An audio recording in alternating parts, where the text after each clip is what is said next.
10th class की physics में आपको 2 भाग पढ़ने हैं, जिसमें पहला भाग प्रकाश होगा, लाइट, और दूसरा भाग इलेक्ट्रिसिटी होगा, यानी विद्युत।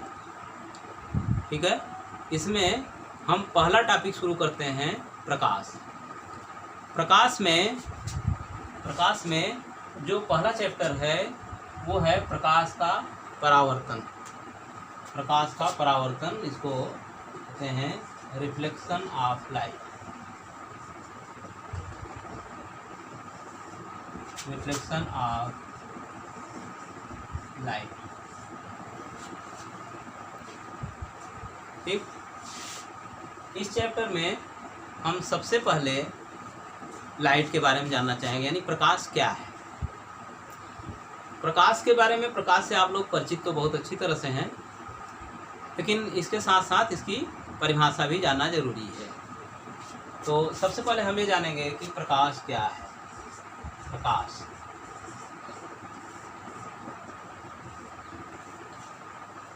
प्रकाश विकिरण ऊर्जा का एक छोटा सा भाग है जो कि वस्तुओं को देखने में हमारी सहायता करता है। अब सबसे पहले बात ये आती है कि विकिरण ऊर्जा क्या है। किसी भी प्रकाश स्रोत से जो भी ऊर्जा हमको मिल रही है उसमें बहुत ढेर सारी तरंगें होती हैं। सभी तरंगों के एक संयुक्त भाग को हम लोग विकिरण ऊर्जा कहते हैं या विकिरण रेडिएशन कहते हैं।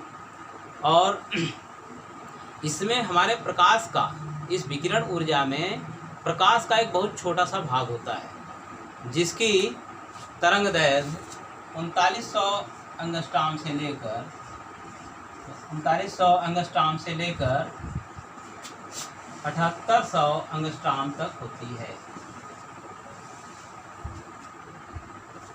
अब इस तरह से आप प्रकाश को एक बार फिर से परिभाषित कर सकते हैं कि विकिरण ऊर्जा का वह भाग जो वस्तुओं को देखने में सहायक होता है उसे प्रकाश कहा जाता है। अब आगे हम जानना चाहेंगे प्रकाश के गुण।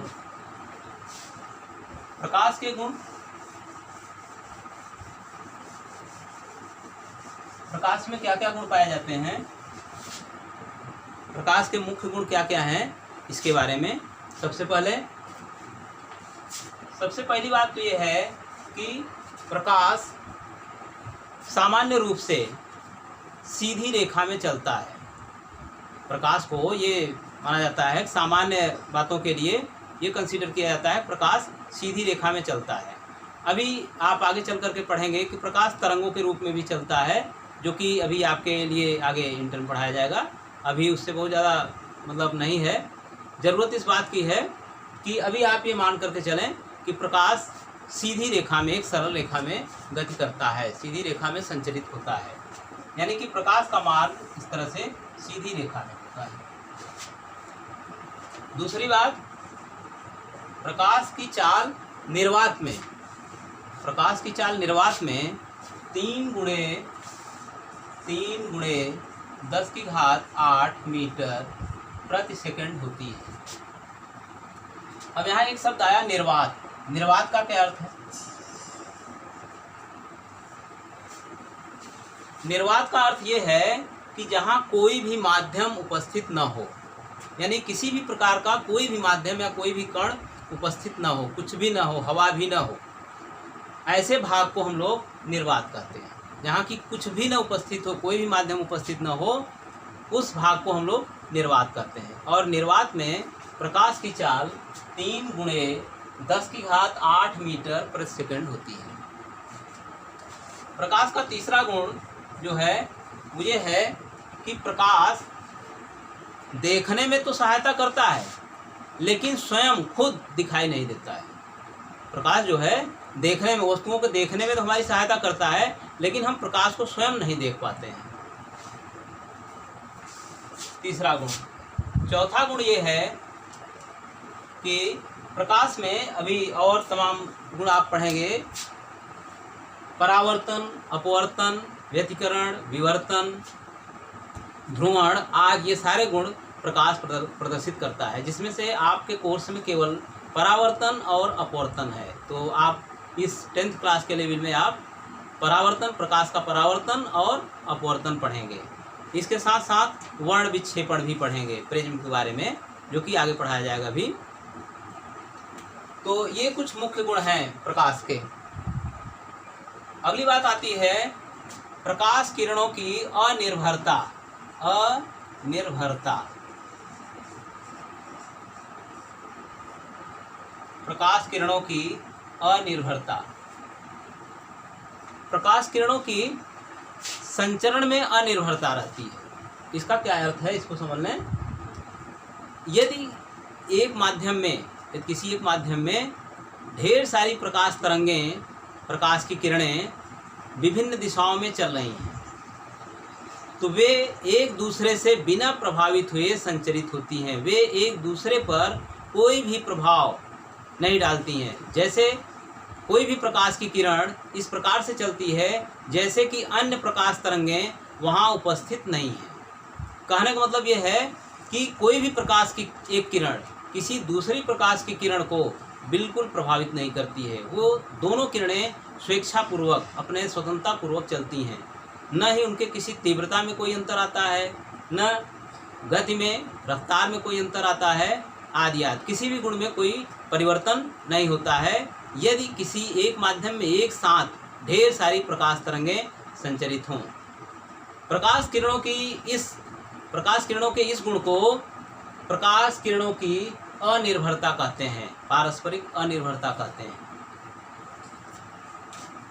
अगली बात, अब हम परिभाषा चाहेंगे या समझना चाहेंगे कि प्रकाश का परावर्तन क्या है। प्रकाश का परावर्तन क्या है?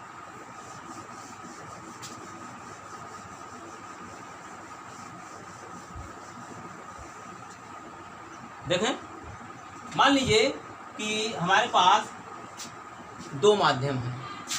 एक पहला माध्यम ये है और दूसरा माध्यम ये है, और इन दोनों माध्यमों को ये एक सीधी रेखा है, ये अलग कर रही है। यानी कि दोनों माध्यमों की ये बाउंड्री लाइन है, ये सतह है जो कि दोनों माध्यमों को अलग करती है। अब यदि प्रकाश जो है एक माध्यम से चल करके दूसरे माध्यम की सतह पर टकराए और टकरा करके ये पुनः अपने पहले ही माध्यम में वापस लौट आए, इस तरह से, यानी कि प्रकाश जो है एक माध्यम में चल रहा है और चल करके दूसरे माध्यम की सतह पर, ये दूसरे माध्यम की सतह है, इस दूसरे माध्यम की सतह पर टकरा करके पुनः पहले ही माध्यम में वापस लौट जा रहा है। इस घटना को प्रकाश का परावर्तन कहते हैं, रिफ्लेक्शन ऑफ लाइट। ये घटना प्रकाश का परावर्तन कहलाती है। अब प्रकाश के परावर्तन से संबंधित कुछ परिभाषाएं हैं जिसे आपको समझना है। सबसे पहली बात, ये जो किरण आपतित हो रही है, जो किरण आ रही है, प्रकाश स्रोत, यहाँ कोई प्रकाश स्रोत हो सकता है या कहीं से भी आ रही हो ये किरण, ये प्रकाश स्रोत से जो किरण आ रही है, इस किरण को हम लोग कहते हैं आपतित किरण। आपतित किरण, ठीक।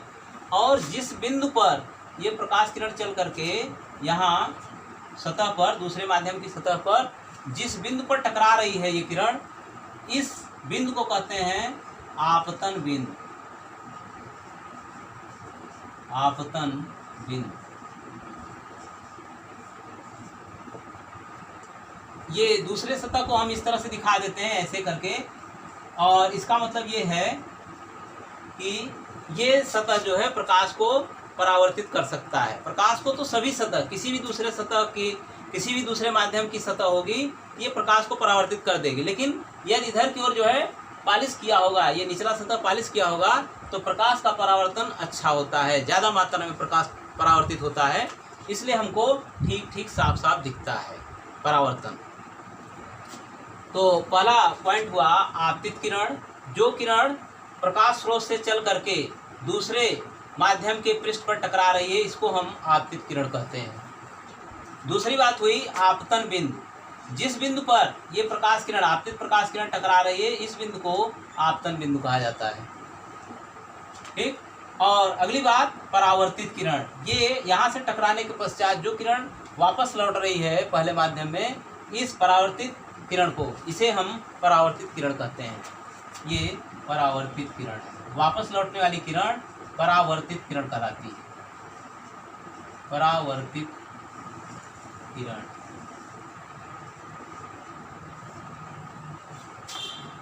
अगली बात, आपतन बिंदु पर दूसरे पृष्ठ के सतह पर, ये दूसरे पृष्ठ के सतह पर खींची गई लंबवत रेखा, ये एक लंबवत रेखा हम खींच रहे हैं जो कि दोनों माध्यमों को अलग करने वाले पृष्ठ के बिंदु, आपतन बिंदु पर लंबवत है, यानी इसके साथ ये 90 अंश का कोण बनाती है। इस रेखा को अभिलंब कहा जाता है। अभिलंब।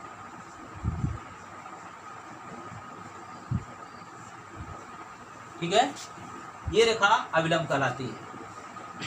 अगली परिभाषा, अभिलंब और आपतित किरण के बीच, ये अभिलंब है, ये अभिलंब और ये आपतित किरण, अभिलंब और आपतित किरण के बीच बनने वाले कोण को आपतन कोण कहते हैं।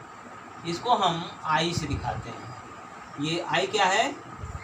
आपतन कोण। आपतन कोण, ये कोण आई जो है आपतन कोण कहलाता है। अगली बात, अभिलंब के साथ परावर्तित किरण जितना कोण बनाती है, ये अभिलंब है, इसके साथ ये परावर्तित किरण जितना कोण बनाएगी, इसको हम आर से दिखाते हैं और आर को हम कहते हैं परावर्तन कोण। ये परावर्तन कोण,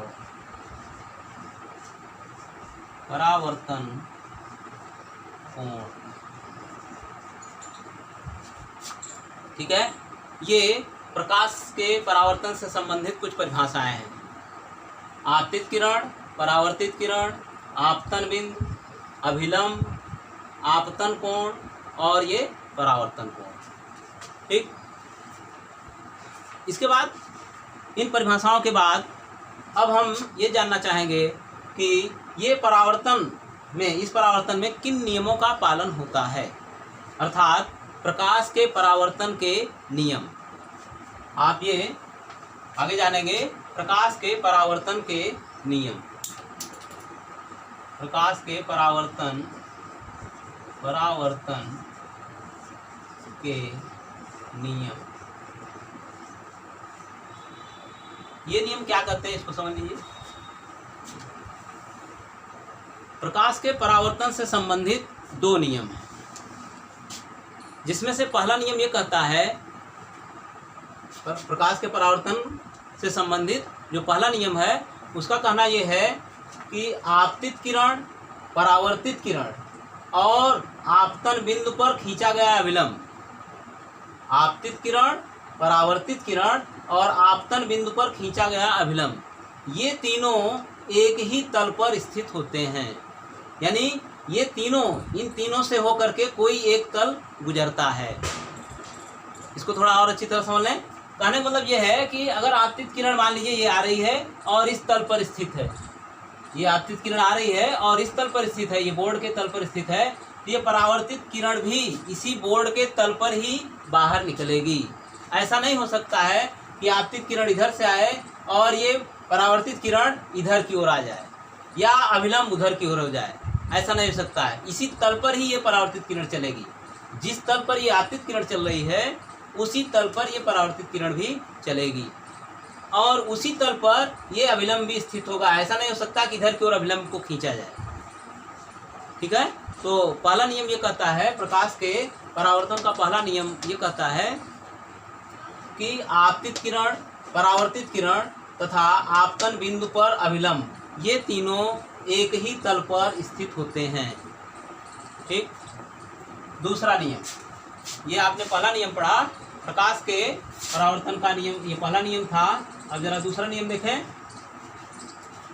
प्रकाश के परावर्तन का दूसरा नियम का कहना यह है कि आपतन कोण तथा परावर्तन कोण, ये आपतन कोण और ये परावर्तन कोण, आपतन कोण तथा परावर्तन कोण परस्पर एक दूसरे के बराबर होते हैं, यानी कि कोण I बराबर कोण R। ये आपतन कोण और ये परावर्तन कोण दोनों एक दूसरे के बराबर होते हैं। ये प्रकाश के परावर्तन से संबंधित दो नियम हैं जो कि बहुत ही इम्पॉर्टेंट हैं। आपको इन्हें बहुत अच्छी तरह से याद रखना चाहिए क्योंकि अक्सर पूछा जाएगा इसके बारे में। चलिए आगे की बात करते हैं। प्रकाश के किरणों की उत्क्रमणीयता। प्रकाश की किरणों की उत्क्रमणीयता का सिद्धांत जो है उसका कहना ये है कि ये जो प्रकाश की किरण आ रही है, यदि हम इसके मार्ग को उल्टा कर दें, कहने का मतलब प्रकाश की किरण इधर से आई और ये इधर की ओर निकल गई, परावर्तित होकर के इधर की ओर जा रही है।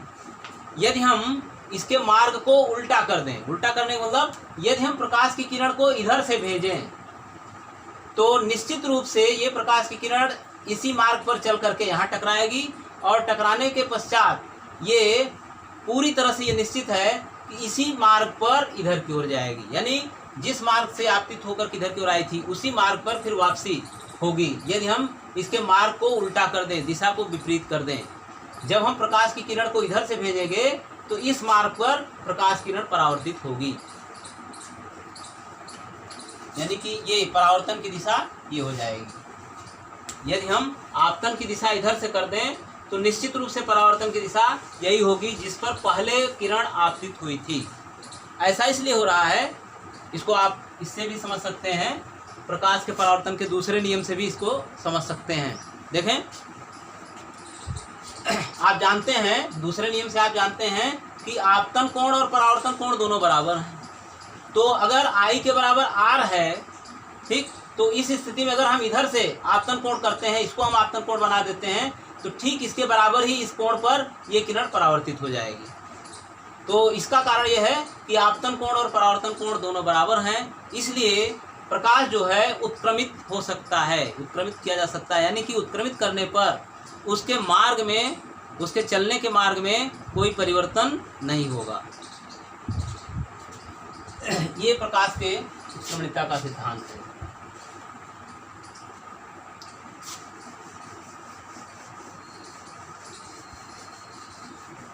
आगे बात आती है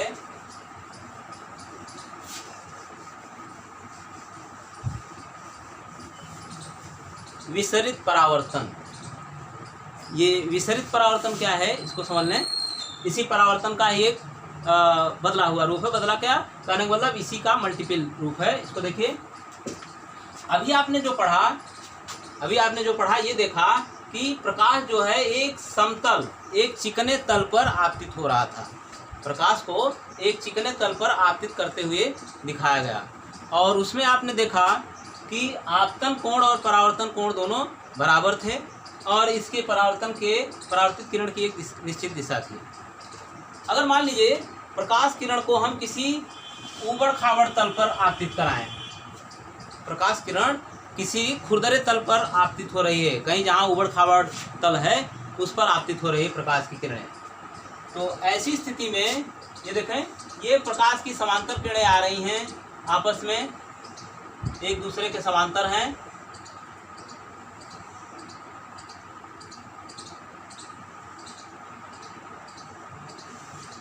इस स्थिति में देखें, अगर ये प्रकाश की किरणें इस तरह से खुरदरे तल पर आपतित हो रही हैं, इस तरह से खुरदरे तल पर गिर रही हैं, तो यहाँ देखें ये किरण आकर के यहाँ गिर रही है, इस बिंदु पर इसका आपतन बिंदु ये है। इस आपतन बिंदु पर अगर आप अभिलंब खींचेंगे, ये देखिए ऐसे अगर एक हम रेखा खींचे और इसके साथ लंब रेखा बनाते हुए ये अभिलंब खींचा है आपने, तो ऐसी स्थिति में अभिलंब के साथ जितने कोण पर ये आपतित हो रही है उतने ही कोण पर इधर की ओर ये परावर्तित भी होगी। ऐसे इस तरह से चलकर ये परावर्तित हुई किरण। दूसरी तरफ आप देखें कि ये जो समांतर, इसके समांतर ये जो किरण आ रही है, यहाँ जब टकराएगी तो इस पर अभिलंब आप खींचेंगे ऐसे, ठीक, और ये अभिलंब कुछ इस तरह से आएगा, इस तरह से, और इसके साथ जितने कोण से ये किरण आपतित हो रही है, जितना कोण बनाते हुए ये किरण आ रही है उतना ही कोण बनाते हुए ये किरण वापस लौटेगी, ये परावर्तित हो रही है। ठीक है। जितना ये कोण बन रहा है इस वाले किरण का, उतना ही कोण इधर वाले किरण का बन रहा है। ये कोण दोनों बराबर हैं, ये कोण और ये कोण दोनों बराबर हैं। और यही बात यहाँ भी होगी। यहाँ देखिए, ये एक आपने अविलंब खींचा इस तरह से, और इसके साथ जितने कोण से ये किरण आ रही है उतने ही कोण से इधर की ओर आप इसको परावर्तित कर देंगे। ये किरण परावर्तित हो गई। तो ऐसी स्थिति में ये प्रकाश की किरण इधर की ओर रिफ्लेक्टेड होगी। आप देख रहे हैं इस तरह से, और आगे भी देख सकते हैं। आप देख रहे हैं कि आपतित किरणें, जो किरणें आपतित हो रही हैं, ये तो परस्पर समांतर हैं, लेकिन परावर्तित किरणें परस्पर समांतर नहीं हैं, इधर उधर बिखर जा रही हैं। यानी कि परावर्तन के पश्चात प्रकाश जो है इधर उधर बिखर जा रहा है। इस प्रकार की घटना को हम लोग विसरित परावर्तन कहते हैं। ये जो घटना है ये विसरित परावर्तन कहलाता है, और इसमें परावर्तित प्रकाश की किरणें इधर उधर बिखर जाती हैं, इसीलिए इसको विसरित प्रकाश कहा जाता है। इसका बड़ा महत्व है। इसी के कारण जो है, जब हम कमरे में होते हैं दिन के समय, तो सूर्य की रोशनी हमारे कमरों के अंदर तक आ जाती है, क्योंकि कमरे के बाहर तमाम तरह के जो चीज़ें हैं उनके कारण प्रकाश जो परावर्तित हो रहा है वो विभिन्न दिशाओं में परावर्तित हो रहा है। भले ही सूर्य से समांतर किरणें आ रही हैं, लेकिन विभिन्न तलों से टकराने के पश्चात, विभिन्न वस्तुओं से टकराने के पश्चात प्रकाश की जो परावर्तित किरणें हैं ये इधर उधर बिखर जाती हैं, और इधर उधर बिखर जाने की वजह से कई एंगल से, कई दिशाओं से प्रकाश की किरणें हमारे कमरे तक पहुंच जाती हैं। ये दरवाजे और खिड़कियां खुली हुई हैं तो ऐसी स्थिति में, तो इसी के कारण, प्रकाश के विसरण के कारण ही कमरे में उजाला होता है दिन में, जबकि सूर्य की डायरेक्ट रोशनी नहीं आती है, लेकिन फिर भी कमरे में उजाला रहता है। ठीक, आज बस इतना ही। ओके।